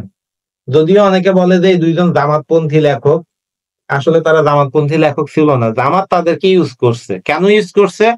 কারণ হচ্ছে যে তারা ইসলাম নিয়ে লিখছে। ফররুখ আহমেদের মূল লেখনের স্টাইল ছিল, তিনি যদিও একসময় বামপন্থী ধারার সাথে যুক্ত ছিলেন, আল মাহমুদও বামপন্থী ধারার সাথে যুক্ত ছিলেন, কিন্তু তার লেখাগুলো এত বেশি যে তিনি শুধুমাত্র ইসলামী ধারা নিয়ে লিখছিলেন। ইসলামিক পাঞ্জেরি, আরাব পোহাবার কত দেরি পাঞ্জেরি, হ্যাঁ, তারপর আল মাহমুদের যে সোনালী কাবিন, এই জিনিসগুলো আমাদেরকে কিন্তু বিশাল চিন্তার খোরাক যোগায়।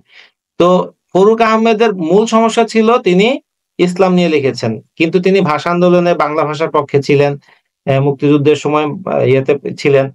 আল মাহমুদ সরাসরি অস্ত্র হাতে যুদ্ধ করছে, আর কোন কবি কিন্তু অস্ত্র হাতে যুদ্ধ করে নাই, একমাত্র আল মাহমুদ মুক্তিযুদ্ধের সময় যুদ্ধ করছে।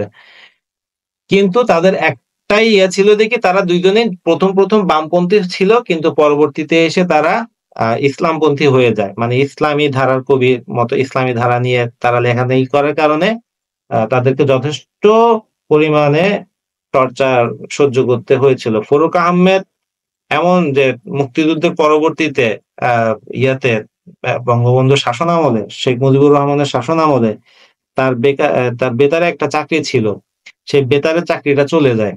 তার ছেলে একটা মেডিকেলে পড়তেছিল, টাকার অভাবে সে মেডিকেলে তার ছেলে পড়াটা বন্ধ হয়ে যায়।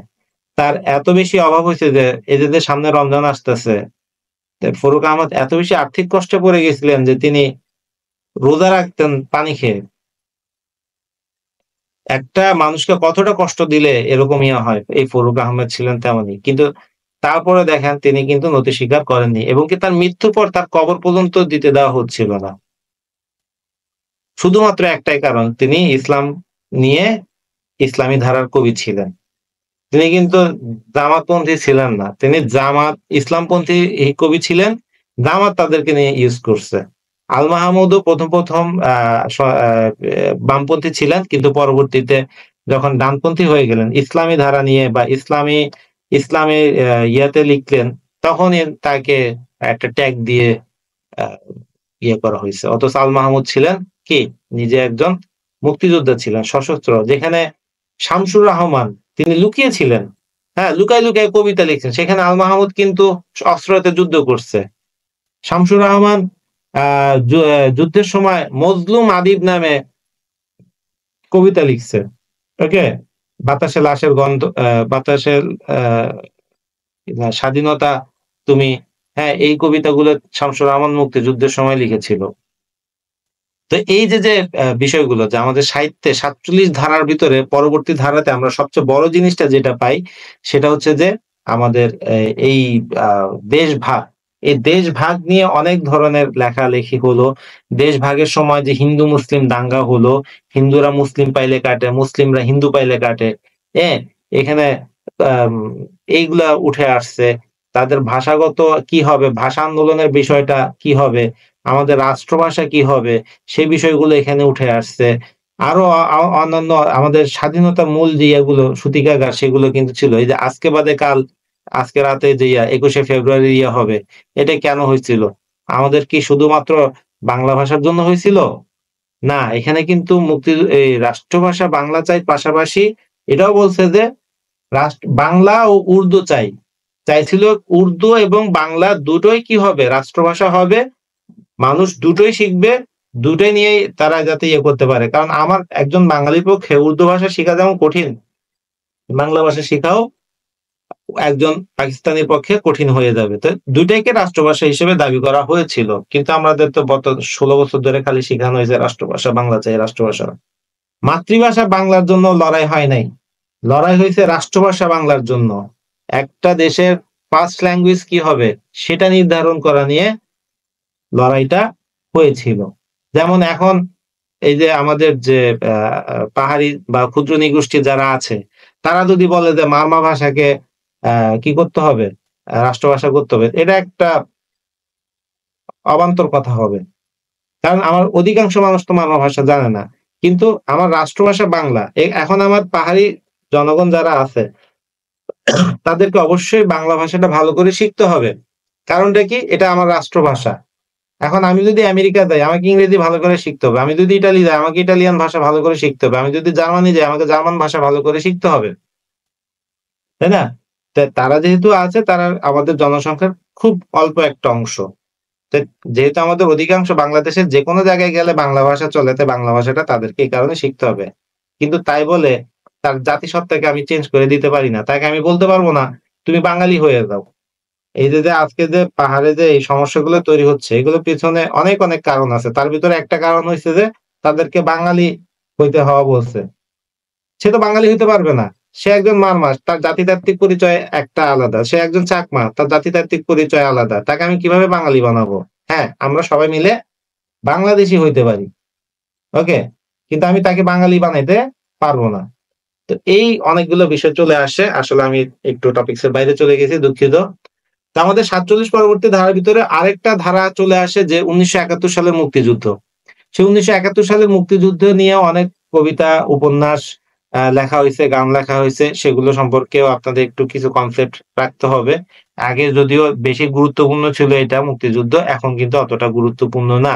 হ্যাঁ, আপনার তবে আপনার কিছু ইয়া আছে যেগুলো একদম মানে সবার জন্যই ভালো ছিল, সবার জন্যই মানে এগুলো যে ইয়ে ছিল, সেই বিষয়গুলো আপনাদেরকে ভালো করে জানা থাকা লাগবে। যেমন বাংলা সাহিত্যের মুক্তিযুদ্ধের প্রথম উপন্যাস কোনটা? মুক্তিযুদ্ধের প্রথম উপন্যাস হচ্ছে রাইফেল রুটি আওরাত, আনোয়ার পাশা রচিত। তারপরে আমাদের যে কবিতাগুলো কি কি, আমাদের যে শামসুর রহমানের কবিতাগুলো, তারপরে আরো অন্যান্য অনেক কবিতা আছে, গান আছে। ওরা আমার মুখের ভাষা কাহিনীতে ভাষা আন্দোলন নিয়ে লেখা হয়েছে। কাঁদতে আসিনি, ফাঁসির দাবি নিয়ে এসেছি, যে ভাষা শহীদদের ইয়ে নিয়ে প্রথম যে কবিতা লেখা হয়েছিল। এই যে এই বিষয়গুলো আপনাদেরকে জানতে হবে। এখন এই যে দেখেন নতুন করে একটা ইয়ে তৈরি হয়েছে, গ্রাফিতি। আমাদের যে ২৪ আন্দোলনের অন্যতম একটা বিশাল ইয়াতে, যেমন যে আমাদের মামা প্লিজ বা আরো কিছু আসছে না, যেমন ওই যে দেখি নাটক কম করপিও, হ্যাঁ, তারপরে আরো এরকম অনেকগুলো কথা কিন্তু চলে আসছে। এগুলো কিন্তু একটা সাহিত্যের একটা অংশ, এগুলো কিন্তু একটা মেসেজ দেয় আমাদেরকে। ৩৬শে জুলাই একটা কিন্তু আমাদেরকে মেসেজ দেয় যে না, এটা আমরা যেমন অগ্নিঝরা মার্চ বলছি, এখন আমরা তেমন বলতে পারবো যে কি আমাদের রক্তাক্ত ৩৬শে জুলাই। তাহলে এইসব বিষয়গুলো অনেক কিছু আমাদের চলে আসে। ইতিহাসের সাথে সাথে সাহিত্যেরও পরিবর্তন হয়। আমাদের ঐতিহাসিক পরিবর্তন যেমন ঘটে, সাহিত্যেরও তেমনি পরিবর্তন ঘটে। তো এই ভিতরে আপনারা আধুনিক যুগের ইয়া হিসেবে সৈয়দ আলিউল্লাহ, তারপর হচ্ছে যে শামসুর রহমান, হ্যাঁ, তারপর হচ্ছে যে আমাদের শহীদুল্লাহ কায়সারের লেখা গল্প, উপন্যাসগুলো, গল্পগুলো, তারপর আমাদের